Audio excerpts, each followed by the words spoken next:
দরুদ এত বড় ইবাদত, একবার দরুদ পড়লে আল্লাহ তাআলা 10টা রহমত দেন, 10টা গুনাহ মাফ করেন, 10টা মর্যাদা বাড়িয়ে দেন। আল্লাহর ফেরেশতারা দোয়া করে, আল্লাহর রাসূল সাল্লাল্লাহু আলাইহি ওয়াসাল্লামের কাছে দরুদ পৌঁছে দেওয়া হয়। পৌঁছানোর সময় আমার নাম, আমার বাবার নাম বলা হয়। এরপরে নবীজি সাল্লাল্লাহু আলাইহি ওয়াসাল্লাম নিজে দোয়া করেন, সালাম দিলে সালামের জবাব দিয়ে দেন।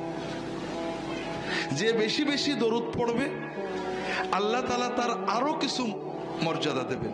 1 নম্বর, তার দুনিয়ার টেনশন, মনের কষ্ট দূর করে দেবেন। 2 নম্বর, তার দোয়া কবুল করবেন।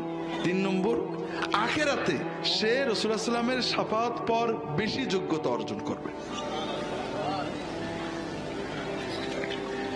তাহলে আমরা দরুদ পড়লাম, একবারই পড়ি। এখন কথা হলো কোন দরুদ পড়ব, ঠিক না? এটাও তো মুসলমানদের ঝগড়ার একটা বড় বিষয়। মুসলমানরা নামাজ রোজা নিয়ে ঝগড়া করে না, হালাল খাওয়া নিয়েও ঝগড়া করে না, কারণ এগুলো আল্লাহ কোরআনে বেশি বলেছেন।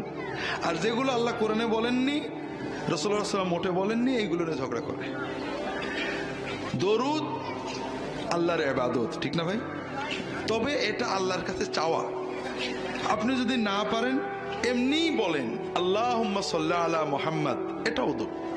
আল্লাহুম্মা সাল্লি আলা মুহাম্মাদিন ওয়া আলিহি ওয়া সাল্লিম, এটাও দরুদ এবং সালাম। তবে রাসূলুল্লাহ সাল্লাল্লাহু আলাইহি ওয়াসাল্লাম যেটা শিখিয়েছেন সেটা উত্তম। রাসূলুল্লাহ সাল্লাল্লাহু আলাইহি ওয়াসাল্লাম যেটা শিখিয়েছেন, আপনি যদি আল্লাহর কাছে নবীর, তার হাবিবের ভাষায় দরুদ পড়েন, দোয়া করেন, আল্লাহ বেশি খুশি হবে না? তাড়াতাড়ি কবুল হবে না? হ্যাঁ, এই জন্য রাসূলুল্লাহ সাল্লাল্লাহু আলাইহি ওয়াসাল্লাম আমাদেরকে দরুদ ইব্রাহিমী শিখিয়েছেন, নামাজে আমরা যেটা পড়ি। এছাড়াও ছোট ছোট দরুদ আছে, আমার রাহে বিলায়াতে অনেকগুলো দরুদের সুন্নত দরুদ আছে, পড়তে পারেন। যে কোনো দরুদ আপনি একবার পড়লেন, এখনো শেষ হয়নি, আপনি আল্লাহর জিকির করলেন আজানের সাথে, নবীর দরুদ পড়লেন। রাসূলুল্লাহ সাল্লাল্লাহু আলাইহি ওয়াসাল্লাম বলছেন, সুম্মা সাল্লু আলাইয়া, তোমরা আমার উপরে আজানের পরে দরুদ পড়বে। আমাদের দেশে নেই, বাংলাদেশের অনেক জায়গায় আছে, আজানের আগে দরুদ পড়ে, আবার আপত্তি করলে ঝগড়া করে, নবীর দরুদ পড়ো, তোমার কি? নবীজি বললেন আজানের আগে পড়তে না পরে পড়তে? পরে পড়তে।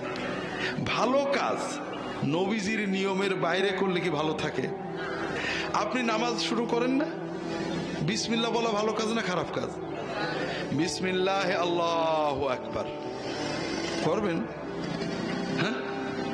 কি বলবেন? আল্লাহু আকবার, কে বিসমিল্লাহ বলবেন না? কে এত একটা ভালো কাজ করবেন না? কে?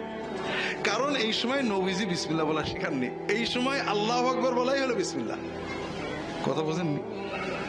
আবার যখন আমরা কুরবানি করবো, জবাই করবো, তখন কি বলবো? বিসমিল্লাহ আল্লাহু আকবার, এটা ঠিক আছে, ওই সময় নবীজি বিসমিল্লাহ আল্লাহু আকবার বলেছেন। কথা বোঝেননি? কাজেই ভালো কাজ, আপনি নামাজ পড়বেন, আউযু বিল্লাহি মিনাশ শাইতানির রাজিম।